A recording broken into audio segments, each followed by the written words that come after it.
Good evening. I'm so sorry I do not speak Czech. I know Dakujem, that's all what I know. Thank you very much. I'm first of all here because I care. I unfortunately come from a country where we have so many of these terrorist attacks.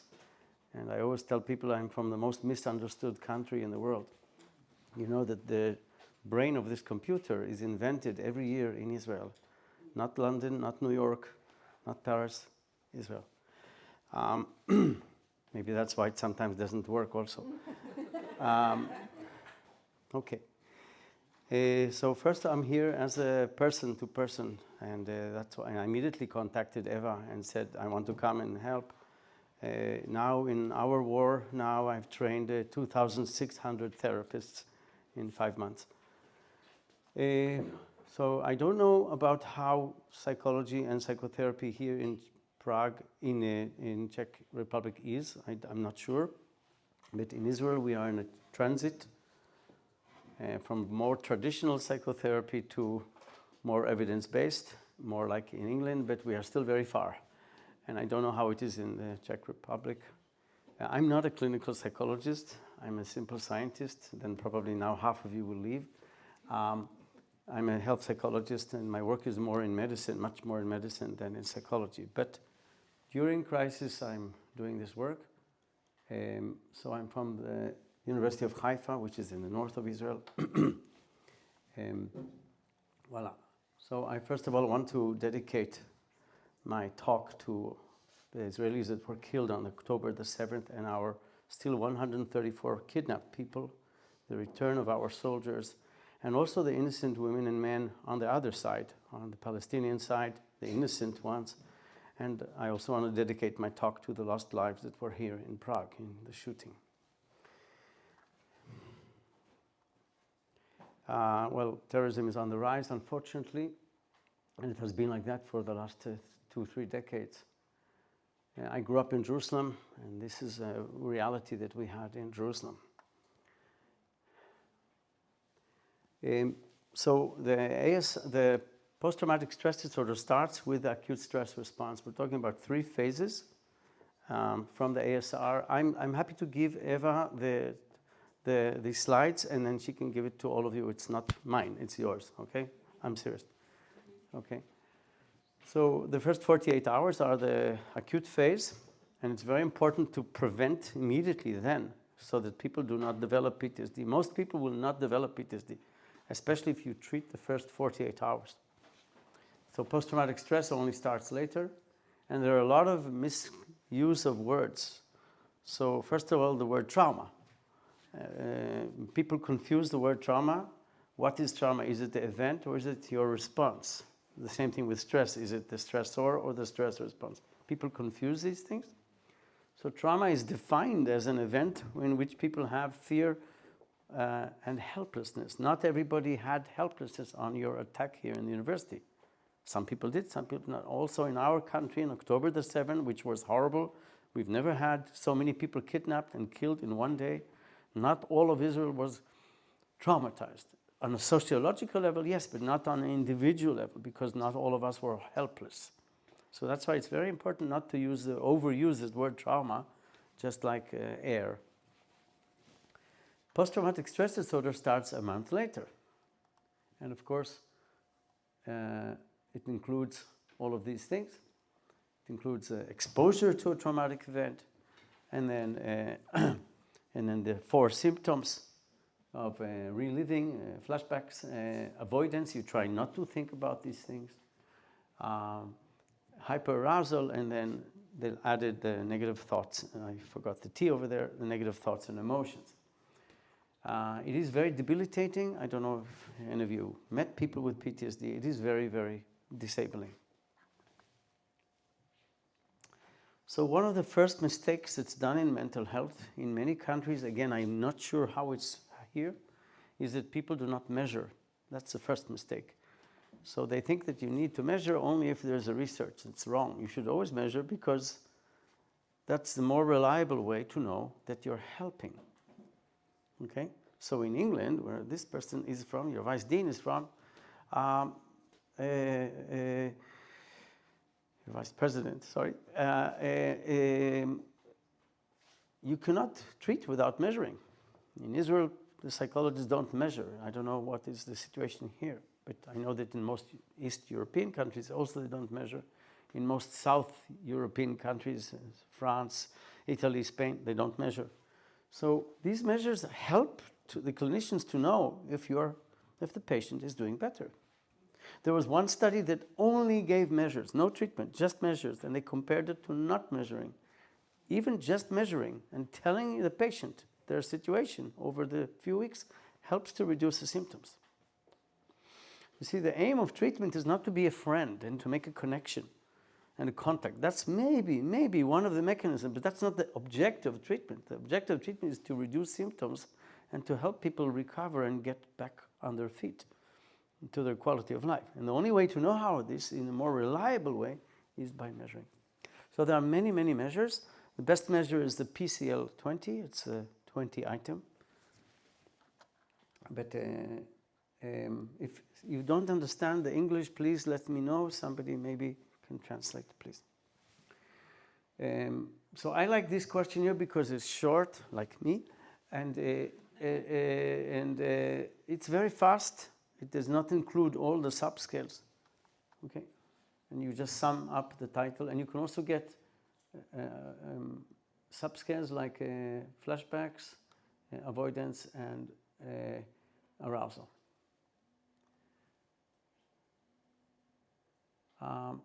This is an old, voila. So during war, this is an international review on how much PTSD and anxiety and depression the society has during war. You do not have a war. We are in a state of war now.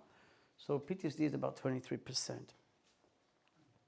But more is anxiety and more is depression. This is a general population.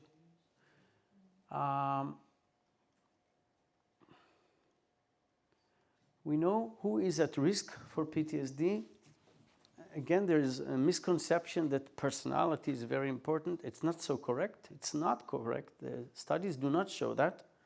The studies show that the more important predictors are the peritraumatic factors. So the things that are happening near the trauma are good predictors. For example, if you have dissociation, so you have this strange experience that your mind or brain is disconnected from the body, or you forget, you have a black hole, you don't remember all the aspects. This is a risk factor of PTSD. Another simple measure is heart rate.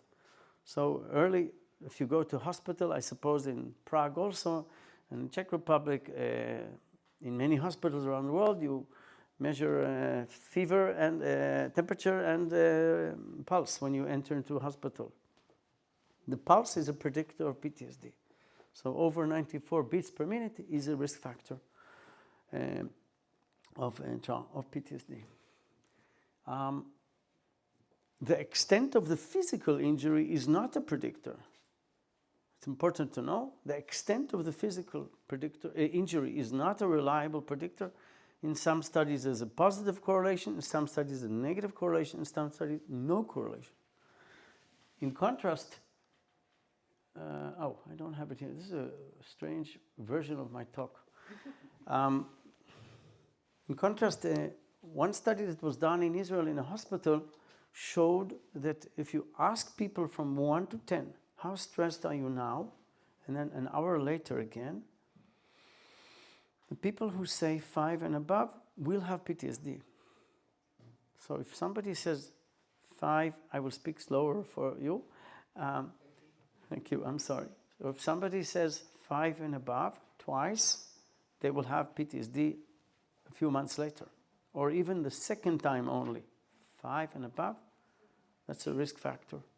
And why is it important? Because if you have a mass situation like 400 people, you cannot, and you are 2 therapists, you cannot help all the 400 people. But most of them will not need help, okay? So it's easy just to ask all around, what is your stress level from 1 to 10, twice, with an hour difference, it predicts PTSD, the ones who say 5 and above. Okay, now I'm coming to the second sad thing. Again, I'm saying this because in many countries this is still used. I do not know the situation. I don't know much about mental health in your country. This looks very nice. It looks delicious. We could put it in a hamburger or in a pita where I'm from and add flavors on it and sauce. So it's usually done in a group format, but it can also be done individually. Please tell me what happened. Madam, Mr., please tell me what happened. Share. And then you normalize, you say it's very normal, you give a psychoeducation, you explain that in the next few hours you might be nervous, your heart rate will be fast. You explain that, that these reactions are very normal, and then we have this obsession over the last 2 points. This deep, deep belief on the last 2 points that it looks like the most important thing of any therapy and of trauma specifically, to give support and empathy and to allow expression of emotion and thoughts. Well, until 1990, this was never tested. Okay? We have to stop that. We have to stop using treatments that were not tested. So then they started testing this, and look at the results. So this is a British study. There are 2 studies like this. There are many studies now showing a 0 effect. This is not preventing PTSD at all. But look at this British study. So in this British study, 61 people with accidents came to the emergency room and they got medical treatment and debriefing, or only medical treatment. So experimental control. And look what happened after 3 years. After 3 years, those that got debriefing had worse PTSD, worse pain, and worse quality of life. Those that did not get debriefing were better. Okay? Now you can say, forgive my humor, you can say that the British drive on the other side. They're better drivers than in my country, that they don't know how to cook. That's correct. Pardon? That's okay. But for meta-analyses, now 5 already, show that this is not working. So the highest evidence is a meta-analysis. 5 meta-analyses show that this treatment is completely ineffective. In fact, the United Nations and the WHO, World Health Organization, ask therapists to stop using it. Okay? Not because somebody said, but because the evidence says it's not working. Okay? So this is not working. And the question is, why is this not working? Why is it to talk about my feelings and to express and to share, why is it not doing anything or causing PTSD? Okay? We will understand now why. So one of the, in medicine, and I believe tomorrow I'm in a faculty of medicine, right? In medicine, you are not allowed to give a treatment without passing all these steps until randomized controlled trial and then reviews of several. But in many paramedical things, we are in the lowest level of evidence. No, the professor said, or my clinical experience says, then somebody develops a new treatment. Let's take this, let's make it circles on my face, it's a new treatment for cancer or and where's the evidence? Okay, and so you have to do an experimental study. Now it's difficult to do experimental studies, but that's the highest level of evidence. This is called the Oxford Pyramid of Evidence. Okay, and we need to understand that also in psychology we can use this level and not this. Okay, and still in many countries the pyramid is on its head. In many countries the pyramid is on the head, and people give too much evidence to expert opinion and not to randomized controlled trials. Okay, so what do we do? So debriefing is not working. This is not doing good. At best case, this is not working or causing PTSD. So what do we do? Okay. I'm going to share with you the 6 C's method, which is developed by a friend of mine, Dr. Moshe Farhi from Israel. And it's based on, so I'm showing you 2 methods. One is in the immediate place where the shooting was, where there is a traffic accident. I'm talking about the first few minutes. The first minutes, what's called the psychological first aid. And what I will show you is a method which is not only for clinicians, it's also for any person. Any person can learn how to do this. And it's based on resilience. Okay? So this is called the 6Cs method. So first of all, I communicate with the person only cognitively. What is your name? Charles. I'm at Charles University. Charles, how old are you? I'm 27. Where were you? I was in that building. What happened? I heard shooting and I ran outside. I think I fell on the floor because I was too afraid and I was confused. Now I repeat this. Where is it? Continuity. I repeat it. Your name is Charles, you're 27, you were in that building, there was shooting. And you ran, and because you were afraid, you fell on the floor. Maybe you are hurt. I'm here for you. I'm staying here until your family or the police or the fire or the Red Cross emergency system comes here. I'm not leaving you. I might be a total stranger, okay, but I'm here. I show commitment. And then I start challenging him and giving him control. Would you like to call your family or would you like to call the police? I give him the choice, not me. And I start giving him things to do. So if he can walk and function, I say, can you show me where your office is? Or can you walk me to your car? I give them something to do. Or if there are other injured people and the guy is or the woman is very capable, I say, can you count how many people are on the floor when I'm calling the police? We give them things to do. This is the opposite of, oh, you're a poor thing. It must be so hard for you. I'm so sorry. That's not the moment for this. That's not the right moment. And here's the evidence. Yes, okay. So this is during, unfortunately, we've had so many wars with Gaza. This is not the one before, this is two before. This is done on the telephone. On the telephone with people that are calling to get help. So all our cities in Israel have what's called, now it used to be called stress centers, now we call them resilience centers. It's an interesting change. And this was done on the phone by BA students in social work, BA students. They did this method of the 6Cs on the telephone. By the way, I forgot to tell you, how long do you think it takes? How long is the intervention? What do you think? 5 minutes. 5 minutes. It's between 60 to 90 seconds. It's a bit less than psychoanalysis. Okay? Okay? And you can see nice reductions in anxiety. Okay? Now, this is not a good study. It's just on the telephone and there's no control group. Of course, you can't do research during a war, okay? You cannot go to a person on the telephone and say, we are doing a study from the University of Haifa. They will just close the phone, okay? So they're calling to get help. So we did a simulation study where we had 63 participants listen to an audio tape. And the audio tape is a real story of a girl in America calling 911, emergency help. Her father is hitting all the family. It's a true story. It's very hard to hear this audio, terrible to hear it. And the 63 participants were randomized to listen to the tape and to connect to the emotions of the girl and share their experience. That was a placebo.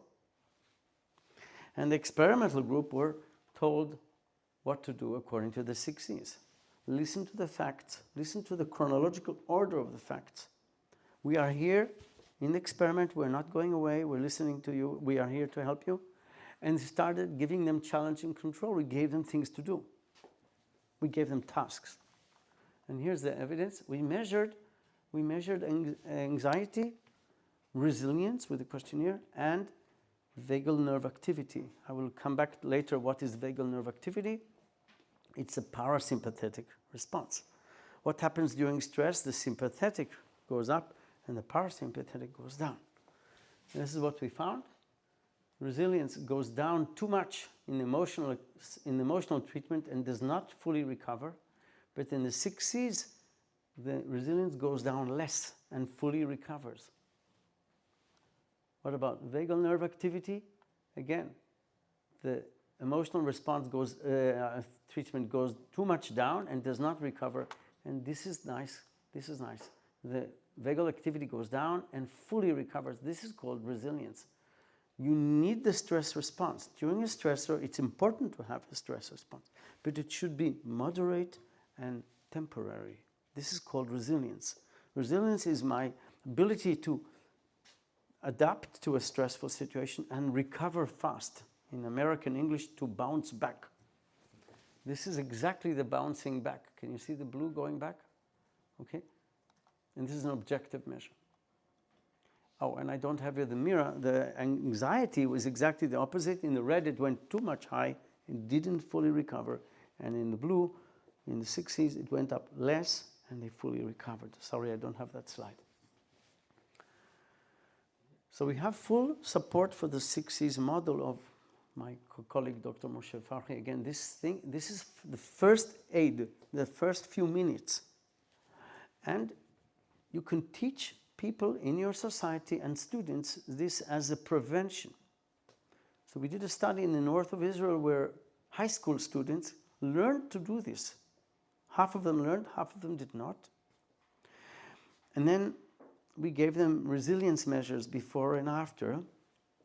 And totally by chance, there was a terrible event in that school. I don't remember what. By chance, there was an event. And the kids that learned this, the resilience stayed. The kids that did not learn this, the resilience reduced. So this also can be taught in your educational system as a preventative method. Okay. Okay, so this is the first psychological aid. So the PFA, psychological first aid. But then a few hours pass, and what do? Okay, what about the next few days, the next few weeks? Some people need more than that. Some people need more help. Okay? So I'm just interested, how many people here are psychologists? Oh, almost all of you. Okay. Like me. Okay. So I will show you all 3 ways. Okay. For all of those that are not psychologists, you are on the better side. That's okay. Don't feel bad. So, first of all, trauma victims remember a story differently than, yeah, somebody wants water, please. This is psychological first aid. Physical first aid. Okay. But tell her to open it, tell her to drink. No, she should do it herself. Okay.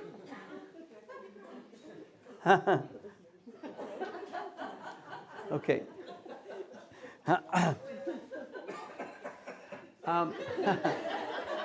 What happened?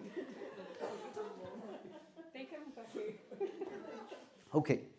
So people with a trauma remember a story differently than people with a stressor. So if I had a stressor like now, this is a true story. So my fiance and I were in the airport. I'm going to be late. Eva is calling me every 10 minutes. What's going on? What's happening? We are in the plane, and I have to give a talk. And I don't have a European Union passport. I have a simple Israeli passport. And there's a big line of, I don't know, 200 people, 100 people in front of us. And it's going to take 25 minutes. And instead of being here at 7:30, I'll be here at 8:30. What am I going to do?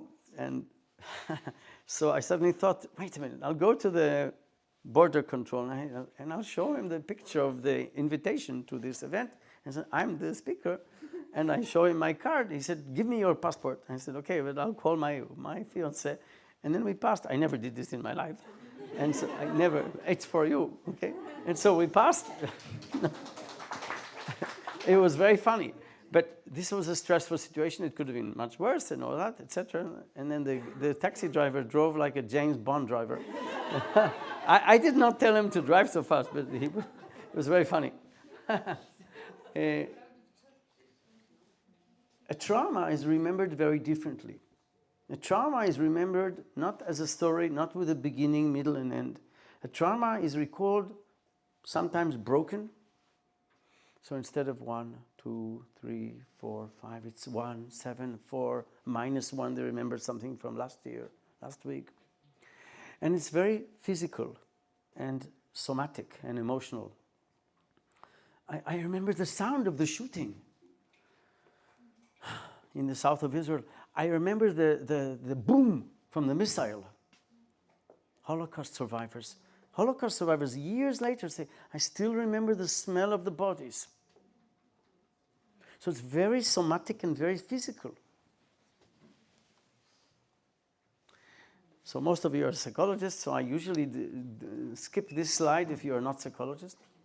So I suppose most of you know what Stroop is, or you have all been the victims of the Stroop test, like me. All of us, and I'm joking, where you had to sit 700 times giving the color.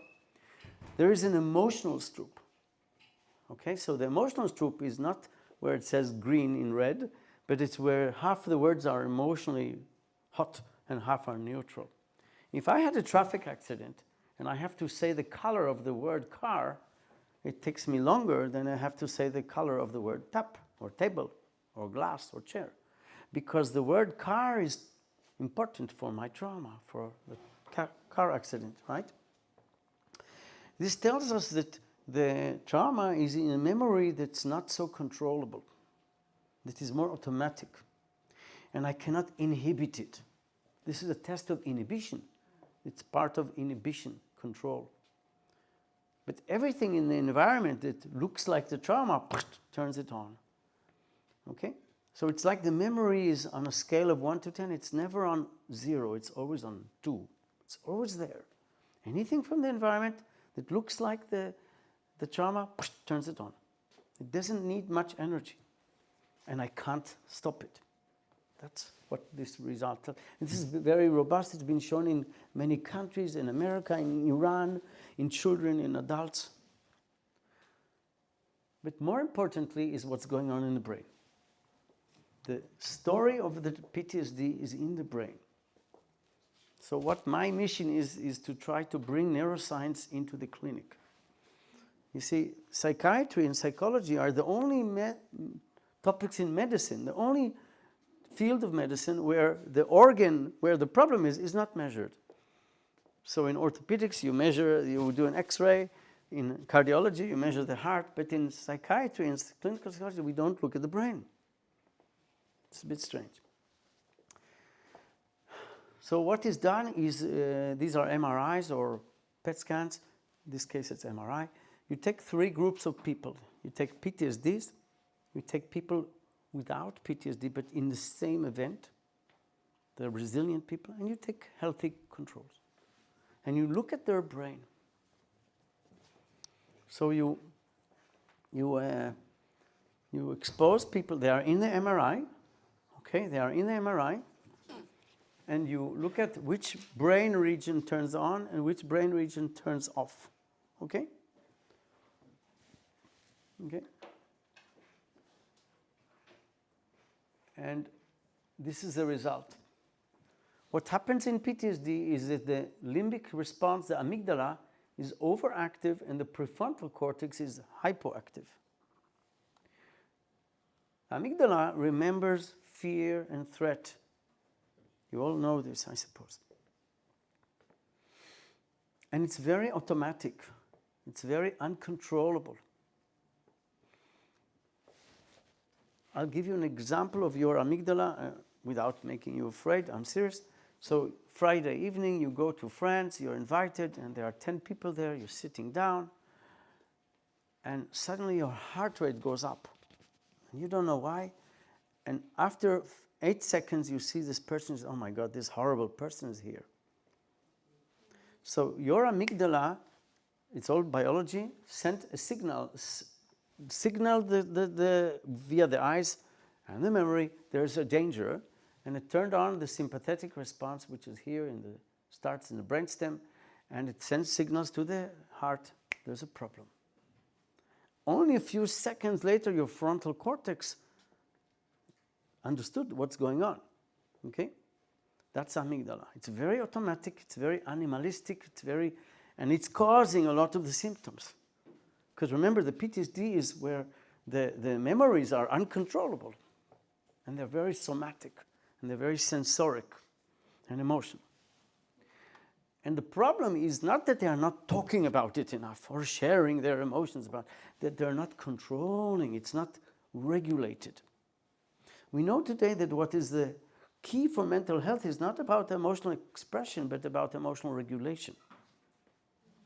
All the work of James Gross is about emotional regulation, and the regulator is the frontal cortex, because there are fibers going from the cortex to the amygdala, telling the amygdala it's over, it's okay, it's finished, the accident is over, the shooting is over. And so the treatment should try to shift the processing from here to here. Now, I don't have it here, but what we know in the people without PTSD show the opposite. The frontal cortex is higher and the amygdala is lower.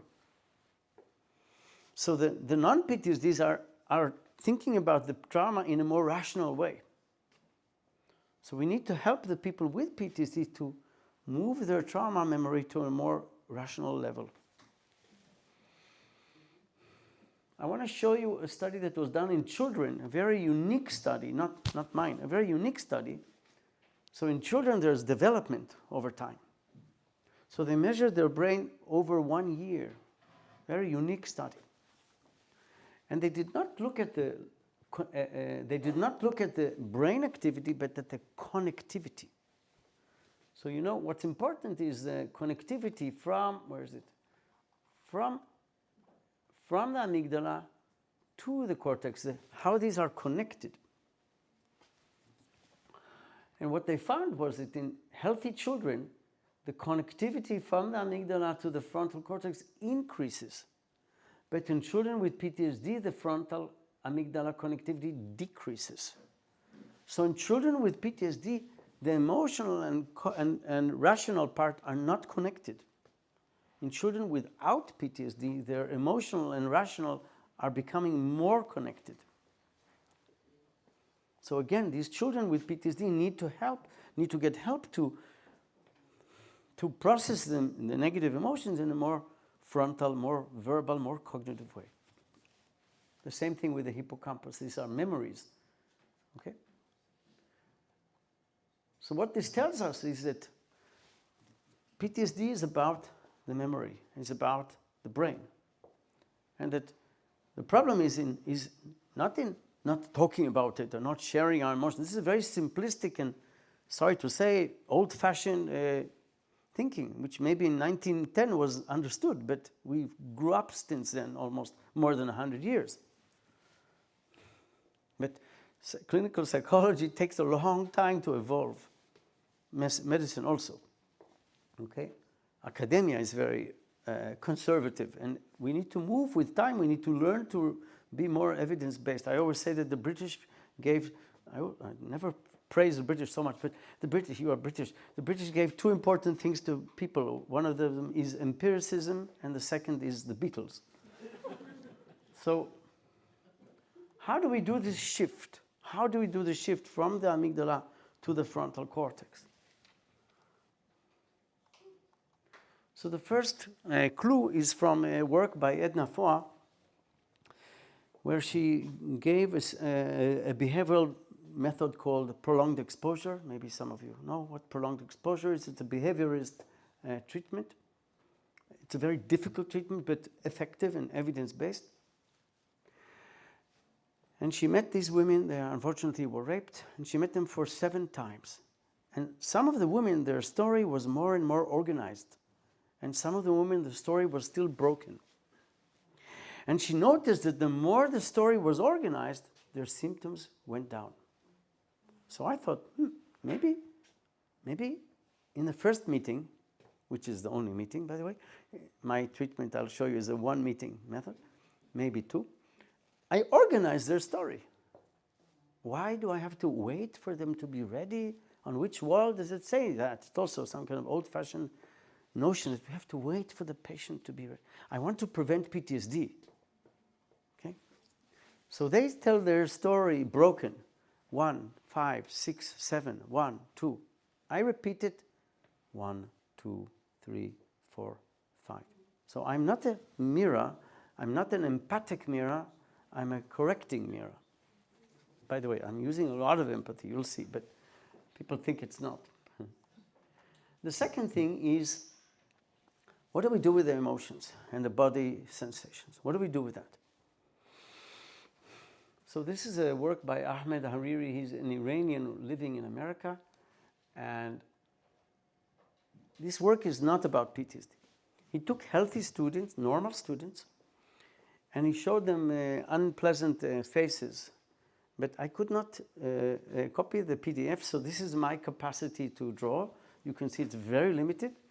And he asked them during the MRI, so these students were filmed in the brain. And he said to them, which picture below matches the one on top? So of course it's the right one. This is an emotional and sensoric task. But when he asked them which word matches the one on top, the prefrontal cortex jumps. This is an emotional and verbal task. It's more cognitive. So instead of telling people, I want you to close your eyes and connect to your emotion, please don't use that voice. Okay? I say to them, if they say something emotional or something physical, I tell them, I stop them. First time I really bother them all the time, the first time. Can you please detail it more? So they say, I heard this boom. And I say, James, can you please explain this boom? And why was there a boom? The boom, I was 100 meters from the shooting. And he continues, or she continues, and I was terrified. I stopped them. Not an emotion. What do you mean terrified, and why? Can you detail this terrifying, and why? I was so, I did not know what was going on. This is a university. Why? I was very afraid. And I write down everything they say. No interpretation. Interpretation into the garbage. Interpretation is for art. Okay? The last clue is from James Pennebaker's work. James Pennebaker did a lot of studies on writing. Writing is very good, but not all the time. So people are asked to write for 20 minutes only, 3 days, about the trauma. And this has been shown to have a lot of health benefits. Where's our doctor? The doctor, Dr. Eva, professor. It improves the immune system. It reduces healthcare visits, but not for everybody. And what they found was that only if they wrote cognitive words. Now I understand why I was there. Or causal words. I was in the bus because I had a lesson. I had a university class. I was in the train because I went to work. I was in the supermarket because my fiancé asked me to get some milk, which often happens, and I do, etc., etc. So when somebody says to me, I was afraid, I say, can you please detail this fear and tell me why you were afraid? Now, I understand why, but we are not important here. They are important. We are not the issue here. The person who had the trauma is the issue. I was afraid because the shooting was very loud. It's also about positive emotions. So, and I was so happy. Caroline, why were you so happy? Can you explain this happiness and detail it? I was smiling because I suddenly rejoined with my daughter. I didn't see her before. And this is the memory structuring intervention. This is our treatment. And if you want, I'm more than happy to demonstrate it to you. So the MSI, memory structuring intervention, is a cognitive and behavioral short treatment derived from the neuroscience of trauma. It has 5 parts. Here there are only 3. You will see the other 2. The first part, you are listening, but you are very, very busy and impolite. For a European ear, it looks very impolite. But you're not trying to be impolite, you're trying to do your work. So the person listens, you ask, can I write, please? They say all the time, yes. I'm going to stop you from time to time, okay? Yes. Usually. We never had anybody complain. Nobody. Not as I know. And they talk and talk and talk, and I write down numbers. So this is a real story. In Israel, in Jerusalem, there was a woman. This is a real story. I got to the emergency room, and there was a very annoying nurse. I said, emergency room? Now, I know she had an accident. Why did you go to the emergency room? My car was run over by a truck, imagine. Her car was under a truck. So I write 3, emergency room, car under the truck, 1 or 2, I don't know yet. Just, in the morning I had tea and coffee with my daughter. It was a really nice moment. That's a 1, okay? So 3, 2, 1. Later, when it's my turn, I will say 1, 2, 3. In the morning you had coffee and tea with your daughter. It was a lovely moment. You somehow got into the car, and your car at the 3rd section was flown, you got hit by a car and you went under a truck. It's a true story. And in the emergency room, you reached to the emergency room, I don't know yet how, and the nurse, this is true, shouted at you because you couldn't find your identity card. Okay, so I organize it, okay, chronologically. Now, every time she says something physical, sensoric, smell, hear, vision, or emotional, I stop her. She says, and I had so much pain. I said, Caroline, can you verbalize this pain and why? The door of the car hit me. I think I broke my ribs. And I write down in detail and the cause. The car hit my ribs, and I think it broke, and so it hurts. And I was very afraid, and I stopped her. Caroline, can you detail this fear and why? I was afraid because my girl flew out of the car. And she continues on and on. So I give verbal details and causes to the emotions and physical sensation. Verbal details and causes and chronological order. These are the 3 principles of the MSI. She finishes the story. Now it's my turn, your turn. I repeat the story like a journalist. I'm serious, a bit like a journalist. Your name is Caroline. You were having tea and coffee with your daughter. It was a nice moment. You then went in your car, and at the 3rd section, a blue car hit you. And the boom was very loud. It was like a hammer. This is all things she said, for example. And it hurt you so much. You think you broke your ribs. You were very afraid because you didn't see your daughter. She flew from the window. You were then so happy when you suddenly saw her again. You arrived to the hospital, and in the hospital there was a very annoying nurse that shouted at you because you couldn't find your identity card. This is true. Now, I say to her, Caroline, I cannot change what happened. You can't change what happened, but I can help you change the memory so that you will control the memory and not the memory controlling you, which is PTSD. Please tell the story chronologically, like a journalist, Start with your morning. I give her the beginning and the end. Start with the breakfast with your daughter and finish here at the hospital, if that is her last thing. When you remember a smell, a vision, a noise, or a feeling. Give it a word and a reason. Okay? Can you do that, Caroline? She said, yes, I think so. Okay? Now I'm listening to her and giving her all the empathy and support in the world. Okay? Usually you see from the first to the second part a huge amount of more words. She's suddenly in control. We did it recently to a guy that was in the south of Israel.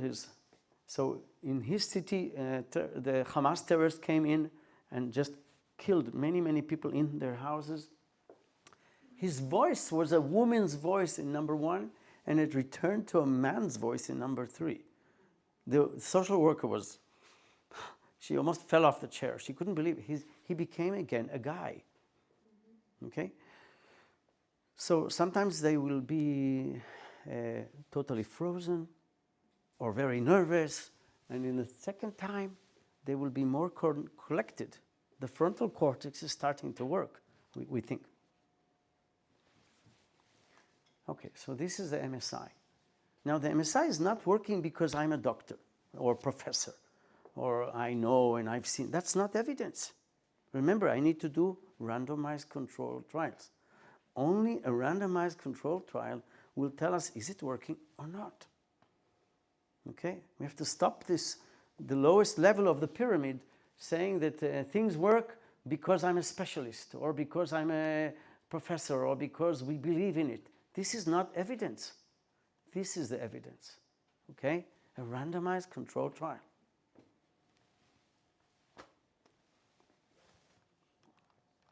So we've done 11 studies. I will not show you all of them because you will leave and fall asleep. But I will just show you a few of them. Where is it? Voila. So our first study was in the south of Israel. We had 17 people, a very small study. And they all had a small traffic accident, not major. And they all had one risk factor. Their heart rate is high in the emergency room. Half of them got the memory structuring intervention, and half of them got the placebo was support and empathy. Yes, I'm sorry. Support and empathy is not therapy. It's any human connection should be support and empathy. Any human interaction should include support. You don't need to go to university to learn to be empathic and to listen and to put olive oil in your ear and head and go, That's not treatment. Okay, sorry to say. Okay, 3 months later, so my student did or this or that, and 3 months later, I called the patients and read to them the PTSD scale. And we were very happy. So the MSI really reduced the PTSD. The support and empathy didn't. And we almost completely erased the cognitive intrusions. But 17 people is not serious. It's really small. So the next study, we did double sample. These studies are very difficult to do, very hard. People don't want to participate. There was an English study that started with 1,300 and they ended with 52. So it's really hard to do these studies, okay? So here we had double of the sample. Again, the same thing, higher heart rate. People after a traffic accident, half of them got the MSI, the memory structure, half of them got support and empathy. We had a psychiatrist doing this treatment and my medical student, senior medical student, like your brother. Okay. Finishing the study, my medical student comes to my office. So psychologists, we learn a lot of statistics. Doctors don't know much statistics. So I only let her do one thing, just press enter. So she comes into my office. I did all the statistics. She presses enter. No effect. No effect. Zero effect. This disappeared. The bars were the same. This is a true story. She starts tearing. I won't be a doctor. I won't get my stethoscope. Today she's a senior neurologist. She's a vice head of a hospital. I say to her, Gili, it's a Hebrew name, Gili. Gili, please. Yes, please. So the y-axis is severity of PTSD. oh, sorry, total PTSD. This is intrusion, so flashbacks, avoidance and arousal. I'm sorry. And this is support and empathy, the control group. This is the memory structuring intervention. Okay, thank you. So there was no effect. When we doubled the sample, it disappeared.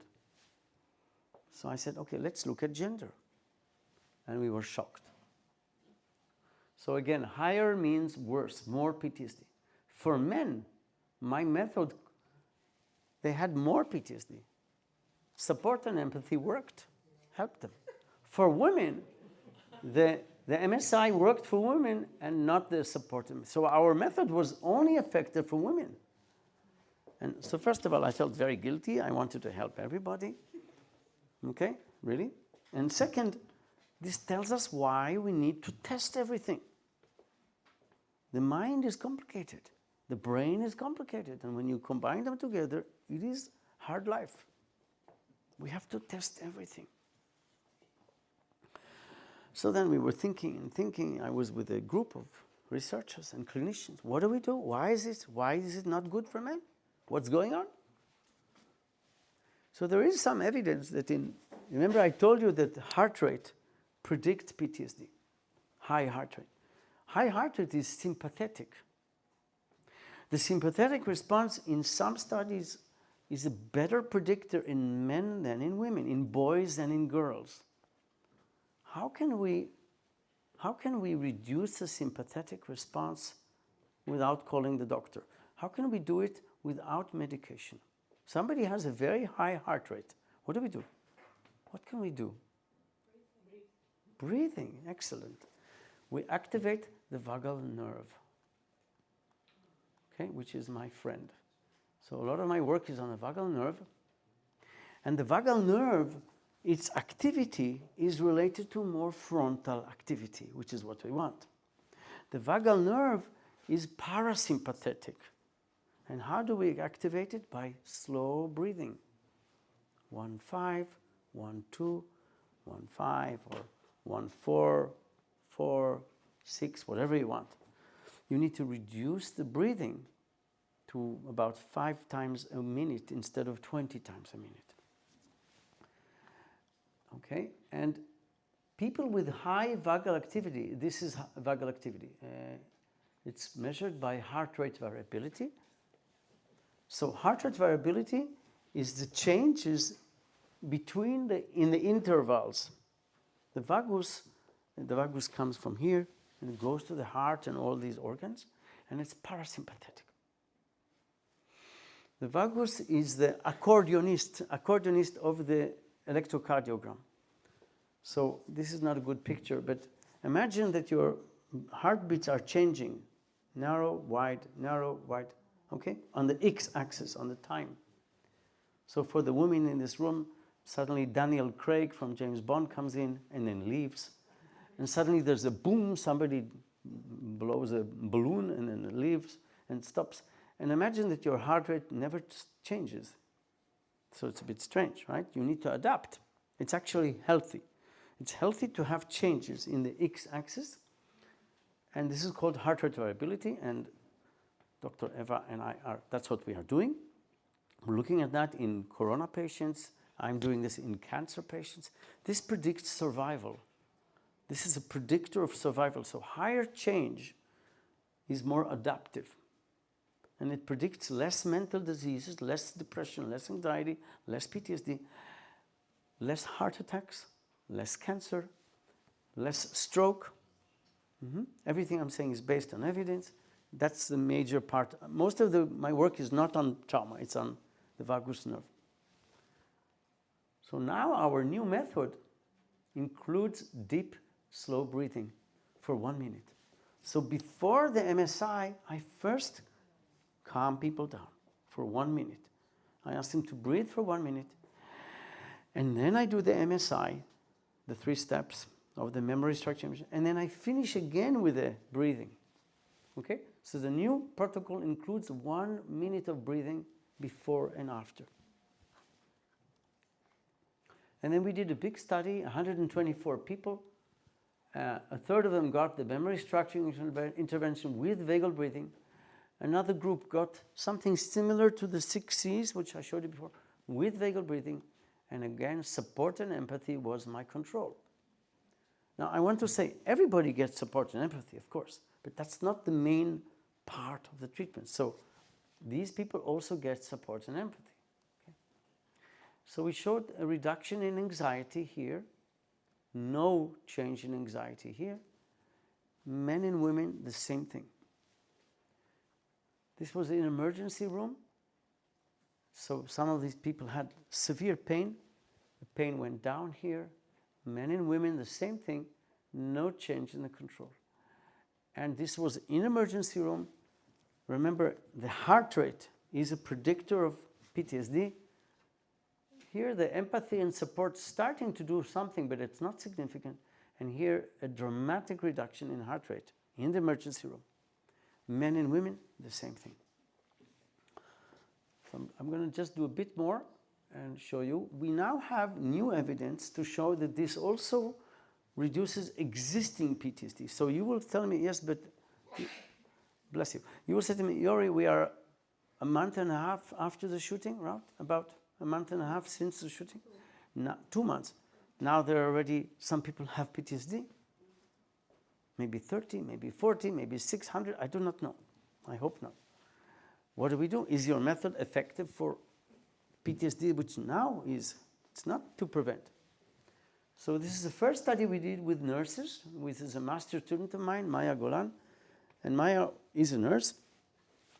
30% of your nurses working in ICU, in intensive care unit, have PTSD. In a routine, daily, week, regardless of your terrorist attack. 30% have PTSD. And in the corona, it went up to 40%. 30%, a third of our nurses worldwide working in intensive care have PTSD. It's crazy. And we are not doing anything about this. So we took 21 nurses. They had some symptoms. 16 of them really had more symptoms. Again, half of them got the MSI plus vagal breathing. Half of them got support and empathy.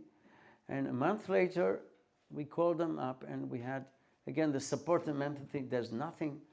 And the MSI with vagal breathing reduces a bit, but significantly reduces PTSD, especially intrusions, avoidance, and arousal. And I'm going to finish with this new evidence that we have in a group format. This is the last thing I'll show you. So I suppose that in your situation, there were a lot of students involved, or maybe you did some groups for students.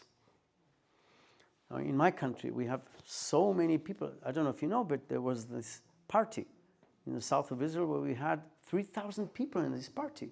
And many hundreds of them were killed by Hamas. Hundreds of them. They were just there dancing. That's all what they did. Okay? They were killed just because of one reason, because they are from Israel. There were a lot of foreigners there also, by the way, not only Israelis.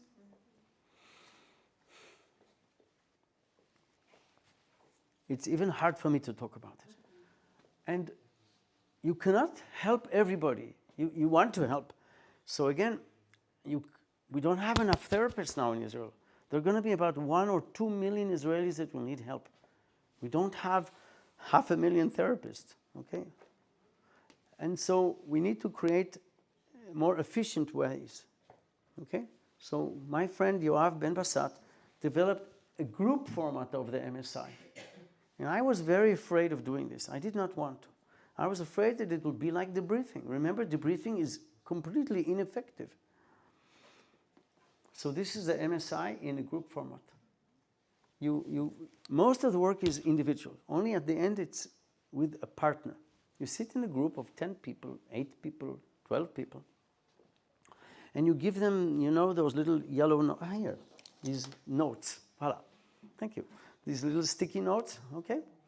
You give them 10 of these notes. Now you know why I bought all of these things.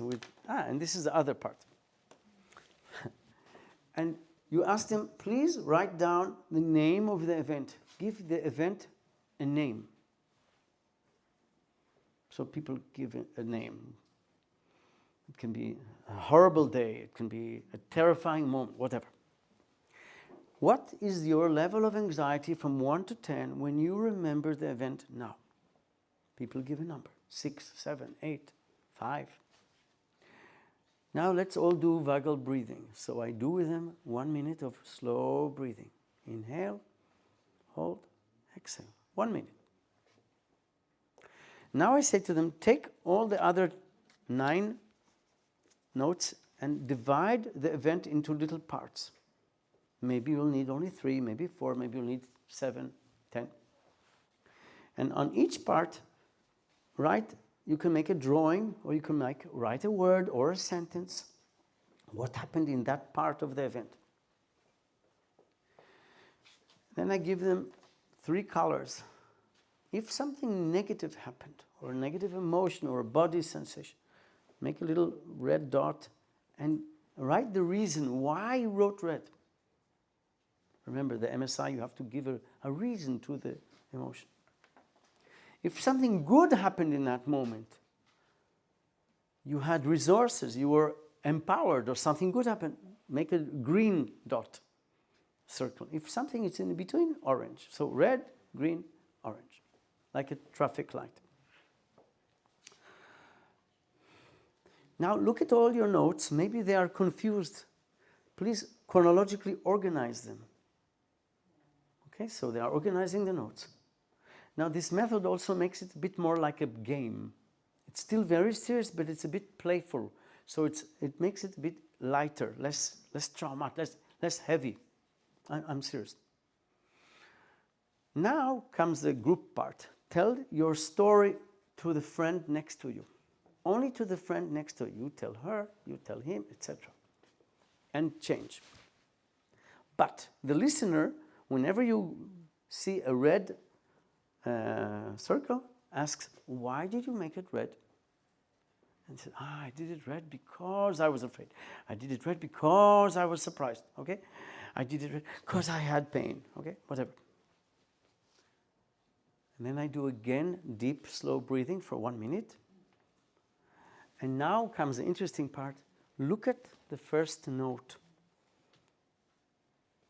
Look at the name. Did the name change now or not? Maybe you gave it a new name. Some people changed their name. Some people made from being an orphan to separating from the warm family. I just gave this to a group of people that really had the worst of the worst in our attack now, in October 7th. And one of the women said, what did she say? She said, I forgot the word in English. Asson, disaster. Thank you. Disaster to miracle. Because she's alive. Okay. She started, the first note was disaster, and she ended with miracle. Amazing. And then I asked them again to give their level of anxiety from 1 to 10. So we have a significant reduction in anxiety, not a big one, but about 50% go down in their anxiety. Okay, I'm done. I'll be happy to take questions, please.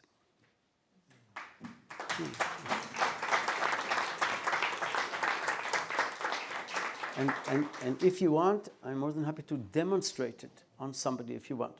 Please. You are the translator. Thank you so much for translating. We have a question. How long after the event it takes place, this intervention? So, and before last month, I said only the first 48 hours. Now we have some evidence that it's working also months or years later. Okay.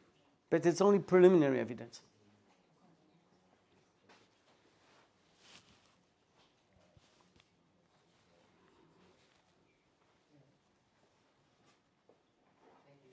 No, thank you. Questions, please. Yes, please.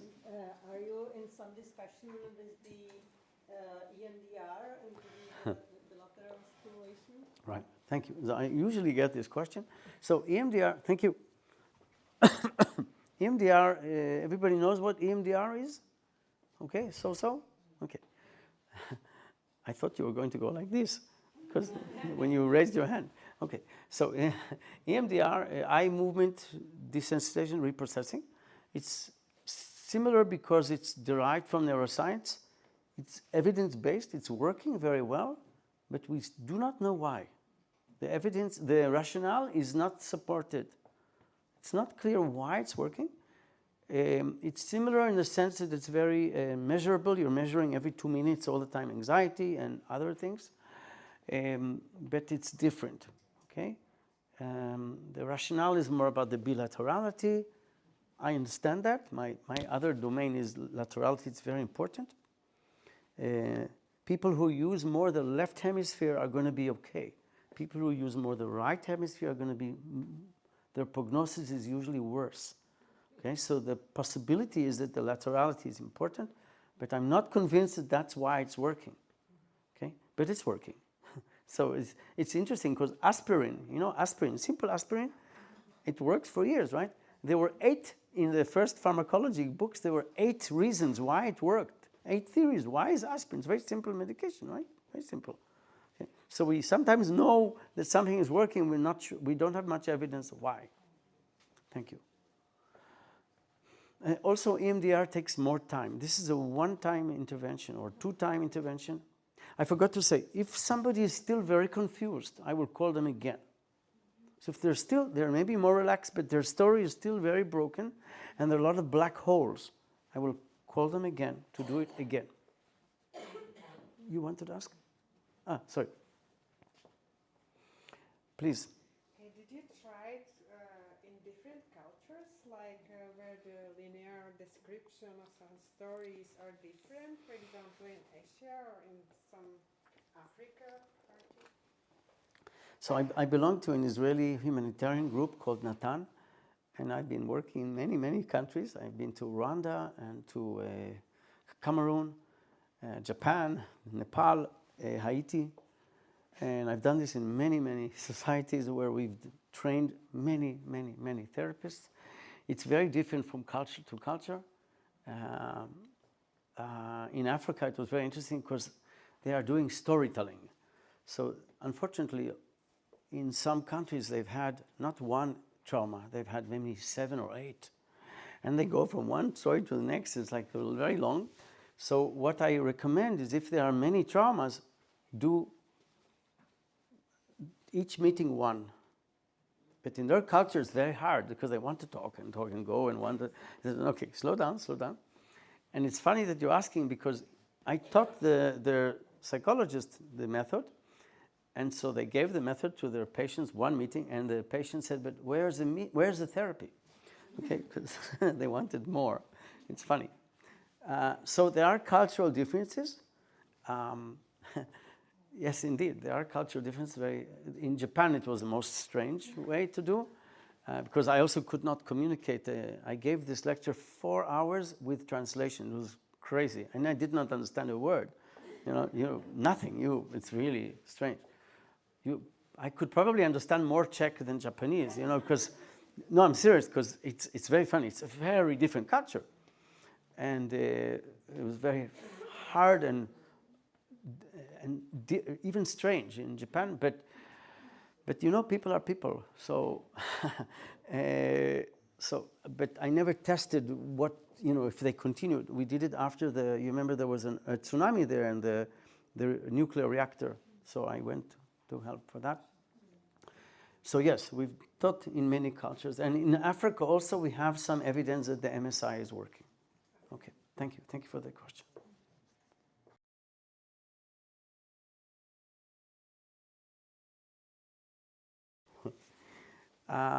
So let's say we are arriving, it happened yesterday, right? Yesterday, so she's coming here and she's getting help. Okay, voila. Hello, I'm Dr. Gidron. What is your name? Sarah. You're also doctor, right? Sarah. Hello, thank you. I understand that you went through some kind of difficult event. I want to hear in a minute. I see you really want to tell me. But before that, I want to ask you, how stressful are you now from 1 to 10? Or how anxious are you now? 1 is not at all, 10 is very anxious. Maybe 7. 7. Okay, I understand. Okay, I'm going to give you a present. I'm going to give you a little present. It's the first time that a psychologist gives a doctor a present, a medical present. I want to teach you to activate a nerve which is called the vagus nerve. You are a doctor, you know. So it goes from here and it goes to the heart and it comes down the heart. One easy way to activate it is by slow breathing. So I want you to breathe like you are smelling a flower and blowing out a candle. Okay? So I don't know how you blow out candles in Czech, but usually we blow out the candle like this. So, very good. Okay, excellent. That's international blowing out the candle. Okay, so we're going to do this together. I'm going to count with you. So let's count. 1, 2, 3, 4. Hold and out. Excellent. 2, 3, 4, 5. And again, inhale. 2, 3, 4. Hold and take out. Now I adopt myself to how she is, okay? And again, inhale, 2, 3, 4, hold, and exhale. 2, excellent. 3, 4, 5. We'll do 2 more. And inhale, 2, 3, 4, hold, and exhale. 2, 3, 4, 5. Last time, inhale. Sawa, 2, 3, 4, hold, and take it out, please. Excellent. Okay. Is it okay if I write down? Okay, I'm not going to write down your name. Please tell me your story, and I probably will have to stop you from time to time. I'm listening. Yesterday, I was asked to help with another ambulance because my colleague is ill. So I took care about the double patient, like double amount of patients. So I was in a stress. Right. And sorry, so she said stress. You said stress, can you please detail that word? Can you explain to me stress, what do you mean and why were you stressed? Yeah, because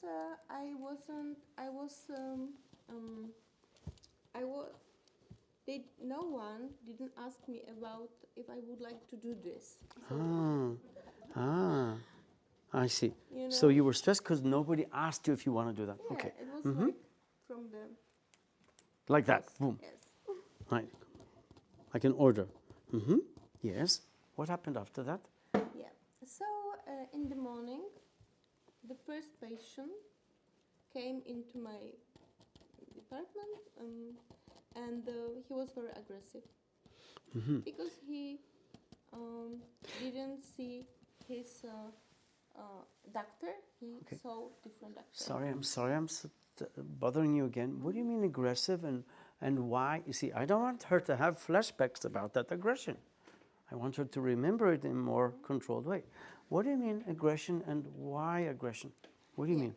I saw him when he opened the door. He came out very like in a and the face was angry. And he looked at me and started talking. So she will have flashbacks, she might have, about this face, right? She might wake up in the night with that face. I don't want her to have that. So you were saying that you know that the person was I'm sorry, I'm writing in Hebrew and talking in English, and I'm in Prague. Was aggressive because the way he opened the door and because of his face, his angry face. Yes. Please, what happened after? And I know that it will be because of the face and his attitude toward me. It will be a big mess. You thought it's going to be a big mess because of his face and attitude.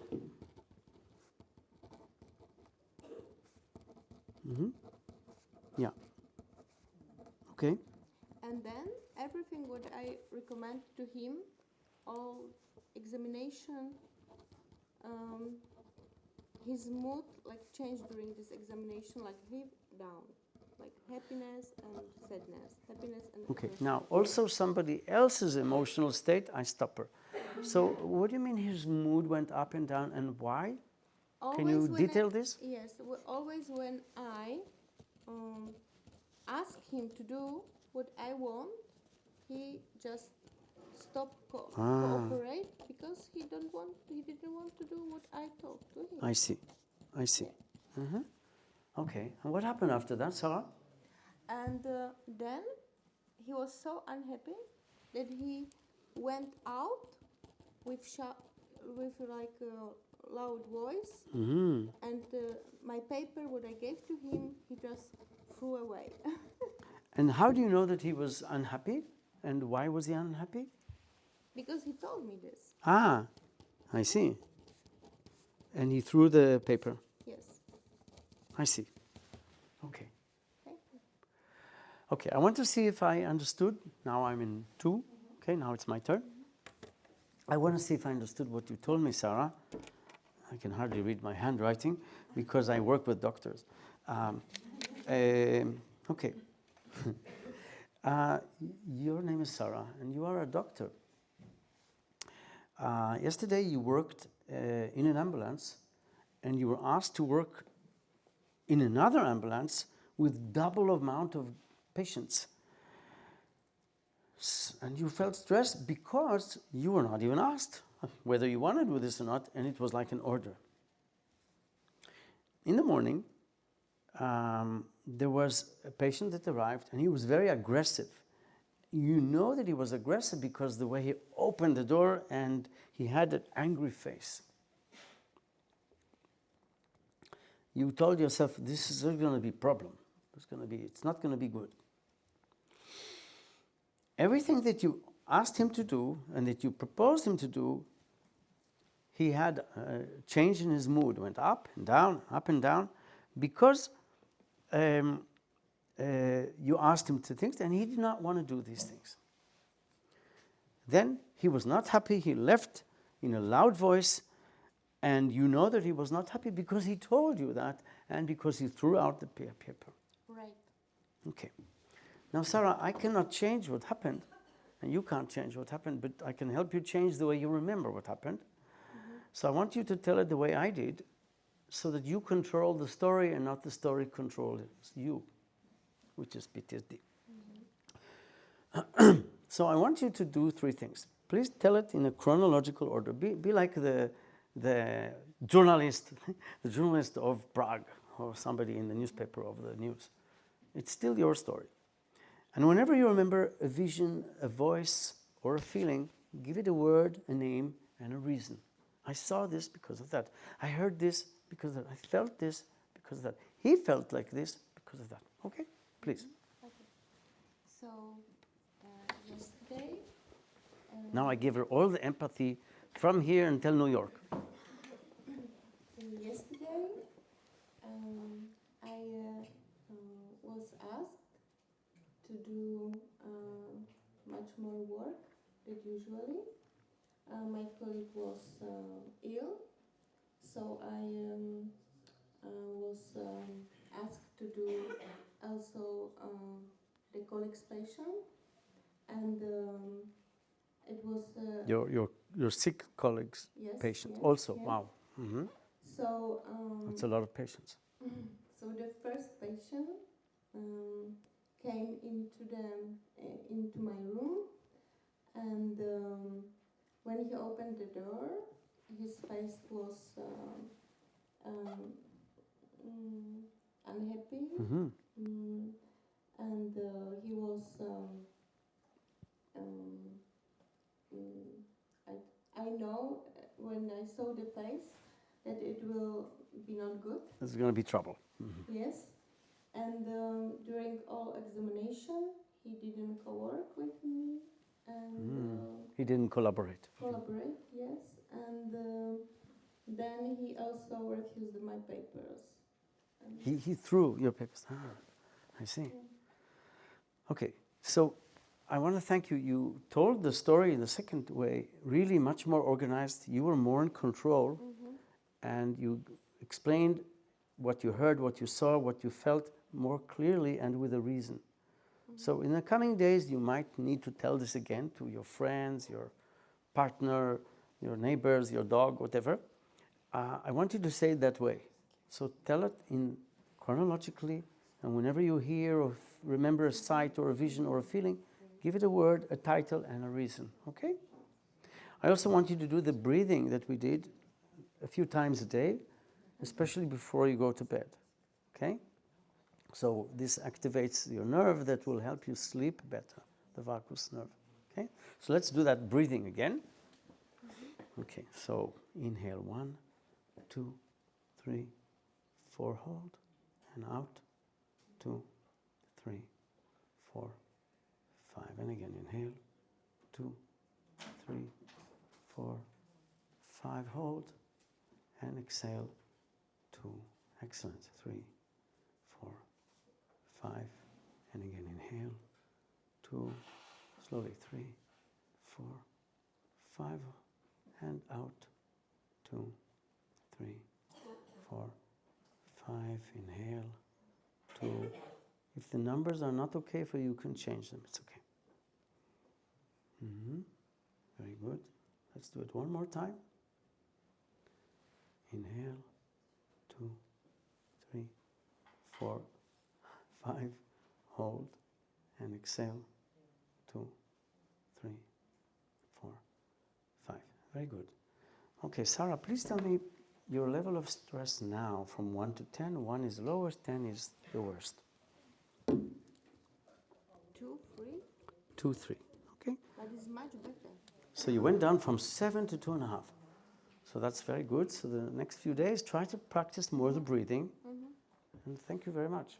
Sarah. Thank you very much. That's good. Come. Any questions, please? So now you've seen it. Yes, please. I'm not sure if I got it well. So the number of inhales and exhales differs due to the tempo of. So I adapt myself. I saw, if I can say, so I think that for Sarah, in the first time, it was a bit difficult to breathe a lot. So I counted only until 4, not 5. And then later it was easier for her. Also for her, it's a bit difficult to stop. It's important to stop the 1, 2, and then out. It's really important. Apparently, the vagus gets the most stimulated during when you stop.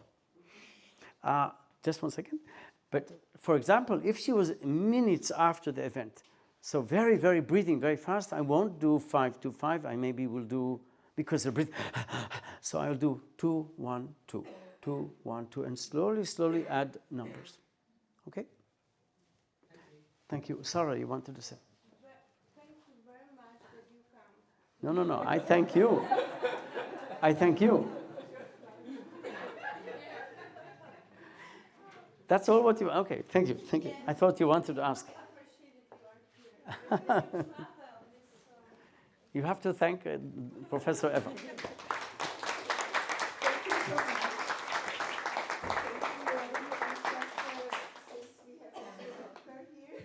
I really appreciate the collaboration between doctors and psychologists. Yes.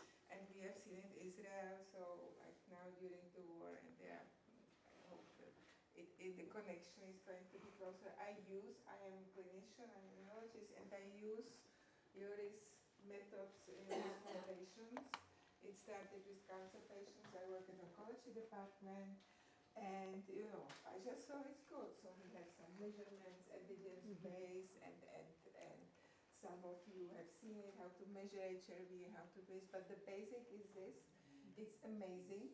And for me as immunologist, it's amazing how it works on immune system, how immune cells have receptors for acetylcholine, and you can hear this tomorrow. I'm announcing the second talk, which will be like more about this connection, because chronic stress is of course to immunity disorders, and this is what You can speak in Czech if they want. If you want to talk in Czech. I am done. I just wanted to thank you for No, this thank you. talk. Thank you. I'm really happy that you came like in this audience, like this late. Thank you to everyone, and I hope we can continue this collaboration.